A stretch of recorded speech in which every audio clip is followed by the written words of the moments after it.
And I'm quite say atomic clatter nonsense. Papa Queen, who quite jail she knew where Bessie Memo. So may a tissy got anymore. A bayan danger, I'm telling you.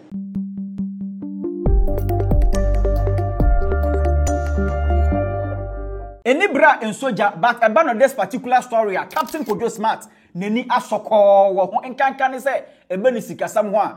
Never the Pentecost or more former national chairman, Apostle Opokunina. Baby Obiano, on Shana Sapo Musio, because when Yames call from Captain Kojo Smart, NAFI, National Cathedral, a software so. Even Chema won't many others in Ano Omudi, Ebepibu. Sasun about a NASA strike and one sense, hopes in your be other year. Just say, calculation of oil or honor. Make gain some more. Master so be share video we no bet share your comment section or subscribe here. Master so be subscribe to Trends GH on YouTube, Facebook, and TikTok. Bibia Trends GH. Eba National Cathedral ho essence somebody a bebre. And sesi ampodi His Excellency John Dramani Mahama. Enche ye bia no be kire mu se.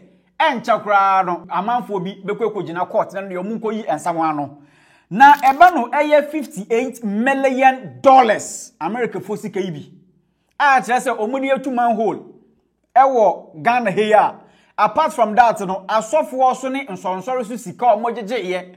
Sika ne de atele mu atele eno kwa nka that $58 million Ghana aban dada o spend ye on national cathedrals. Na essential way wobaka ya asofo bebre na omoda board no so no. I'm talking about National Cathedral Board no so na Ebano Archbishop Duncan Williams or resign here. Eye Pastor Mensa Otabil or resign here. Reverend Eastwood Anaba or resign here. Sasona eye Dark Heward Mills or also resign here. Nambo mene asofo omaka board na nkasa na omo chairman. Eye former Pentecost omo national chairman Opokunyina Apostle. Ene afi Reverend Kusi Boateng. Ene Madam Joyce Aye. Any or more keka hunde de omujan no mo de board no mo da so. So na man for bisa say that $58 million eko two man ho no sa sika no mo ba ye ho akonta. Na essence when a Captain Kojo Smart o chem so won some can because His Excellency John Dramani Mahama be your president. Asofo ni bi etu ho anamon. Baby or starting conversation any former Pentecost or national chairman Apostle Opokunina introduction or their man no ne die chire ba na drosso. Mayama asofo na eda National Cathedral no nte wo ho asese obi anye nipa nche obi a okrum hawo ena mo bi anye na adwen so obi asoro obi a oha akufa do time na mo na mo sheda na mo de court ehunu nipa enu mpo ye nsuro ene ne enu mpo na ye mfa ho na ye nsuro ene ne it is what you say we asofo na okotra National Cathedral na so I am a man of God, I am a man of God. Who is the double of God? When I double, Nyankopon double, Ewokrumha. Ye nyamema. And let me say this again. Me say, asofo bi penifobia okruma. Ma bosso, and then me samboso. Me nyambo bi adin won ekobie. Asofo penifoni tibit sinkonya etutu wonka. Se wo koma John Dramani Mahama mo. Den trinkwa. Wo koduru ya. Won wasema wo koka cheni na ne se eni kwan se National Cathedral de no ho asem no odan ne Onyankopon dan e da be na Onyankopon dan enti obia wasore sofo na owo National Cathedral Board of Trustees ne so no se ne ye na ka kire ne ye say they should get ready ka kire won that as so be starting here ready because we will come after them umpa Bahama njanto ho we will come after you when in Okruma. And respectfully, let me say this to Miami former chairman, Professor Dr. Opokunyina. Papa, let me say this on record. A man lawyer be a nyanadri so be no be a Papa, and a man anymore. With due respect, I like you, I love you, and I respect you. The and Kofatis a me na mekano kurano means sunny step no bakumpo. And my young teen see I'm in any ho. If he says, "Mimi, John Dramani Mahama, Kasofo Bia or Dada National Cathedral Board, this will be by now. Sofo Bia or Dasubi. These people now know more than National Cathedral. So someone should tell me, say they were doing the right thing. President is a young for Mainsika Bako Cranshim. Edu baby, the Church of Pentecost. It's a yet man Eric Yamiche. Any yeah, kind of so for say kind of and whatever number. And you want to do a nice thing for man. Uncle B say Yamba for there, Yamfa one Sunday, and see her, not Pentecost, Yamba for there, never Sassicani in Anquasha National Cathedral. It took American Yamicha to say, no. You think we don't know what happened? Because I saw no Titrenia, or no, and I done National Cathedral. You think we don't know? We know. And that is why I got so mad about my own church. Sika and sorry, and what Ghana a contribute here apart from $58 million now. I buy fire no. I tell you, do you know how much? It was 3.4 billion Ghana cedis. You think it's a joke? You think we are software? So the mere fact that we are software, you know, we are software be a nurse, we are software be a doctor. Over 3.4 billion that came from the churches. That's kind of way. After this, na Captain Kojo Smart Ochem say Gumbe and so permanent ne sakachum shios wa Ghana no. Afiansa former Pentecost or national chairman Apostle Opoku nyina baby obiara o meeting face to face. Say obi a sky train. Professor Ekumfi $2 million enu ntiri say embra etwena so wo de a. And how much more obi a $58 million or na board no oyo mo chairman. Ebuso mutumi church enyomu enche Ghana for. Ajeta na mpese mbusa asofo na wo board no so say na na do so da na mo ho. Mumu hwan na nyane no wo de mpaso. That time not the Sawabroni, Sawabroni, and I done in China, and I done in China. And also Sada. A chrono diano so ye. Because Sir Rebecca and I done in China, Gideon Sankobason die, Papa. May I say Sawabroni? And to answer die, Papa, Dino so ye a chrono diet. Said Dino so ye a chrono diet. How can you tell me, sir, what's spending $58 million? Who they took to Nay, a quack so for a more and most day. And I'm quoting Quates, a tromic latter. Nonsense. Oh, I'm sorry. Say, yeah, you slow sophobia, Kruma. Mumu farm umpire, Mobile umpire, no Canesia, in Rumalam. Can a Foyata call parliamentar? Honorable Samuel Okujato, a filing question so Bebusa. Can a Foyata question? No, beside say, or person who account, or render account on Sikana or must spend it, our National Cathedral and Windan. But your answer, Ben, can a Foyata the mind. Can a Foyata say? The Parliament National Cathedral home and some church more Omonko Board of Trustees no. Now when I hear board chairman, Yami so penny, Obokuina. Papa, Maka, me do, me boo, me pewasem, and my entincy got him. Papa, me do, me pewasem, me boo. But ya two abanerio, and my entincy got him cry.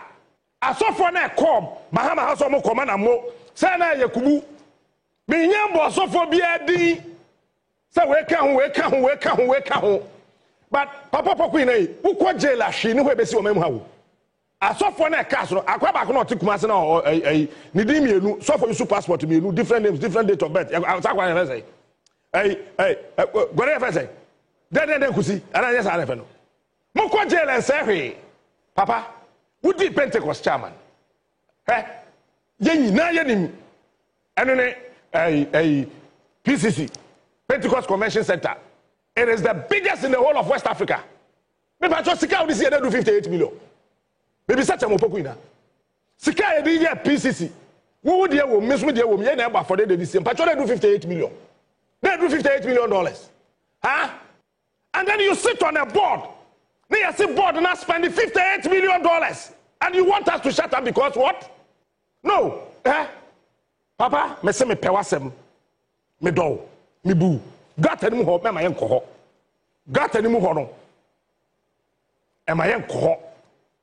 And yes, I may a tissy got any more. A bay, you can't say deja. So may a tissy got any more. A bay deja, I'm telling you. We are software and our board of trustees, so I won't ferry. When you and can say by now, Chamanopoko in natural crata, I apologize, Pagana Facho. Say, Sikano, ebi ambame ho. Men dibi. Men fa obi asika. Na mo me sansa metesunti. Na sa drum die proye ne ketasihye ne kankan ya kosunti. Ghana for momfanche yen. Then we will sit down and say that, oh yes, someone is talking. Obi anka say so for bia discussion bottom o. But then krata no supia boncho be unso obi di bibia hye bottom. Memi gya we men kan say so for bia discussion bottom. Men kan say so for bia wi na Cathedral sika ba say krata no so ba ho ba bia sika ko hye. Say yetimi achi wuntumi a asofo na won de nam krom ha na no mote Nasa Cathedral Board of Trustees no I don't want the honor ho wo ye nipa che wuntumi ana sa asofo na wo Board of Trustees no sa asofo no wo ye nipa e che wuntumi ana Professor Christopher Amiyawa Kumfi, former Minister of Railway, Sports and Harbours, and another Sama position.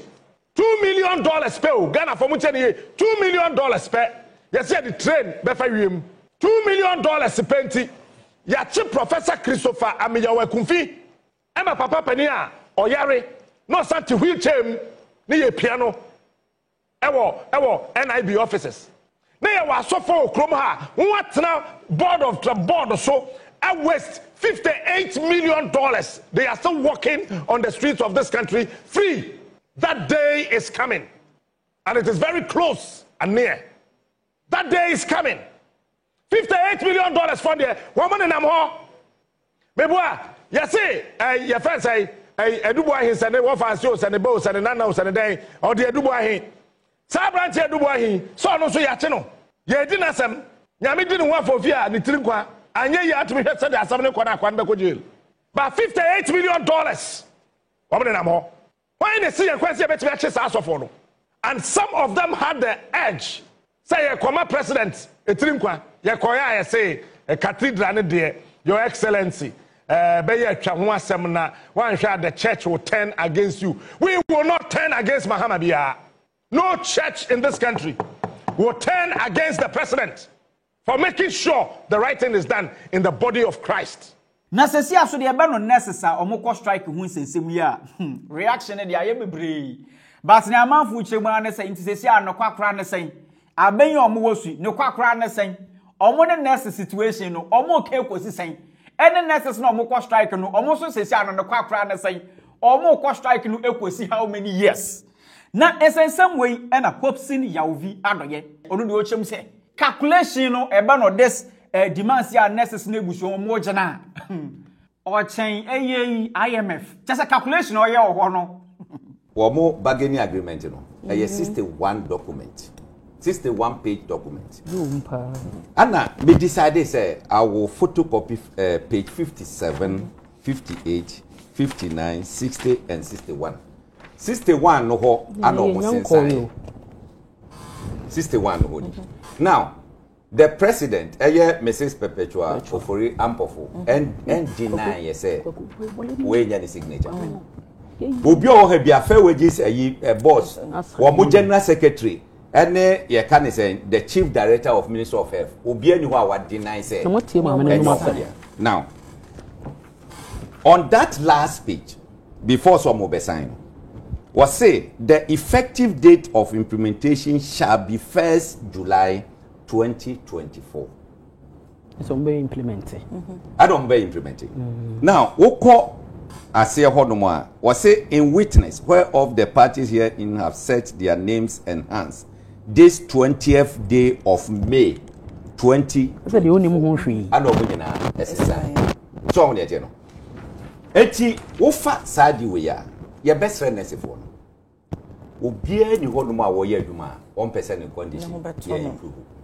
Tama mi work classroom a teacher for every bia near near mine gidi 2001 na me you can say not local chairman me ada be declare 2001 strike me declare will be local for the whole nation before betina kunya no so na no sata me salary na me subtenant those days na omo tuatua year buy no omo tuatua ranks ni bi subtenant for na assistant subtenant for no ye di akam ye can't ye be and ye declare strike. Me say, be na for that time, ya feel many you grow, yes.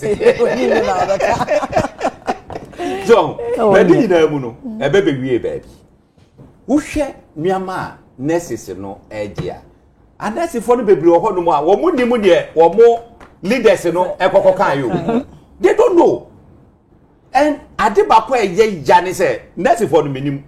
But not for the ye penny for near you mono, yet ye to Omoka. Or Marketiano, every a teacher for bay 20, Sika ye Kabomoa, and here the Ketia. O 2 kwaya ye 30 gitamania, yes, a man, or Ginny now. That's so, would do Hodumna, ye case, say ya, or Pocatanaho, near Obecano, Yes, oh, ye pese, obe banana papa ya de foforo. Now, appendix A of the document, page 57. Next, ni bia what document ni bibia fa the shade. Wamo se omo pe acting allowance. Acting. Say ye do akọ baby so wo na wo acting wo omo hi allowance wo. Additional duty allowance, 10% of the salary. Additional duty. Overtime allowance. Wamo se working days 1.5 times. Other weekends, I don't know, ebeye 2.0. Wamo name the technical terms. Call in allowance. Say be a wo fie ni afrɛ. Oh, me be just be call in allowance 10% basic salary. Every day be a frɛ wa 10%. You can say commuted overtime allowance. What a Abeka Junction and the afro sebra Legon. If you fra Abeka Junction akohonom no, oje allowance 20% of your basic salary. Height and death allowance. Yet abrosan so. It is a who ya duma wa abrosan no so a. Who here allowance. At 30 to 40 meters, who per 2.8 Ghana cedis per day. Say 41 to 60 meters who per 4.2 per day. Say 61 to 85 meters 5.60 per day. I mean, wow. Say I didn't so call for more. You were underground basement and it's also almost the same thing. Okay. Permanent posting allowance. One percent 3 months basic salary near the amount allowance. Ya post to one. Ya post to no. Permanent posting allowance. Now temporary posting allowance. We are saying my hotel accommodation for 3 months and 20% of monthly basic salary. I mean, how? How? What's he saying? Traveling expenses allowance. Was it 7 tons at STC? So. In fact, say ye travel allowance here. Genuine as a winner. Part of it. Now, tools allowance. Till when we hear 7 cedis per working day. Next, you need to tools called Eduma. There should be an improvement, additional equipment. Additional, buying the better. Tools allowance. I mean, some will be saying, who case and strong. But already, the way almost see listed on maybe. Per conversation be a mobile list say be a two. There has been an in-depth of explanation. Remember why you be here? Which physical challenge guide or no or more a problem. Physical challenge transport a problem. As a sort more. Oba ahaseya was a night and out of a station allowance. Oh, your director, that's a chief executive. You the who's cash of 490 per night. Oh, yeah, a year or more than in Ashisha. Foreign trips per diem or much shedding in our home, any problem. Who took quite a humanity as I say amount. What do you mean? A year funeral grant. Almost as a nurse in your bush, you are as a sub by Mosika. Now the Coco ye. Oh, bush, mammy, and as a papa, just general, so bush any. Almost say, be on bed, let's say, be a employee, or much for 2,100. Spouse, 1,400. Child, 1,400. I mean, what is this? What is this? What we can't wait in a boomwa. Ebi ewo hase, but because of a interview. What the welfare was it government? Or just Labana or government no, and American say Sanka Bassa funeral aspects in the I usually welfare fund be a more crazy. Welfare. That is for but me sure. Yeah, teacher for the near welfare. And no, mutuatua no local enti asem sia ehonom ana obeje ana say region na region aso na woka say aban emma funeral grant wodim yenima anase fododo ana medu asododo ewo promotion wo mo uniform allowance no mo je no wo calculate ya eye 120 million Ghana cedis aya na chekere omo dodo umpese free 120 million Ghana cedis. Now, two allowance no almost omoje. Ebe more 4.2 million Ghana cedis. Additional duty allowance. Ebe more 48 million cedis. Ba ko fa na omo nyina. Call in allowance. Ebe more 48 million cedis. Commuted overtime allowance 96 million cedis. Permanent posting allowance 1.4 billion cedis. Permanent you posting 1.4 billion cedis. Now, temporary posting allowance 1.1 billion cedis. Wosha funeral grant our mo pena ebe mo 588 million Ghana cedis. Wosha fuel allowance ebe mo 237.3 million Ghana cedis. Non-basic allowance 38.4 million Ghana cedis. Call in or on-call facilitation allowance. That is also about 24 million Ghana cedis. Now, at the forefront of the account, 13th month allowance. 13th month. 13th month allowance. So 1 year, 1 month allowance. That's right. 18 or 12 months now, you're okay. Yes, another 1 full month. As a fan can say, Jikofi Gokodi. When him saw more a number of licensed nurses and midwives, 173,688, and a Ghana Registered Nurses and Midwives Association members, 40,073. So out of Omono, 23.07%. And no computation. And no computation. I mean, what can in Abomwa? Amount 4.1 billion Ghana cedis. But what now? I buy the total budget, yes. Number 2, essence say any budget, and yes, I buy say won't you or more. I buy say let us sit down, renegotiate, so that we put it in the 2026 budget. Do bet me to see a crowd or so. So, oh, what's in the money we are? What more to me? I will be there. I bet my Muno. I will bet my be more. I ban it by a man. My share penny bin and besides, that's our issue. What's it look? So much as say yetimi ye renegotiation because the budget cannot contain it. You be with the contain no. Obey den and what you out. Eti ye best ranese for. We are making interest me pay once that me my young what is on the ground. Yeah, ye pese e Kenya and say, look, so we are destiny. The infant say we bush any yare. No why rational for hospital no be anywhere.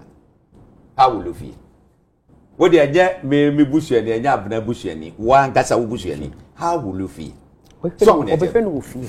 Eti ye best say omunya botre. Mientia e ya na manfo ka say a take political twist, you know.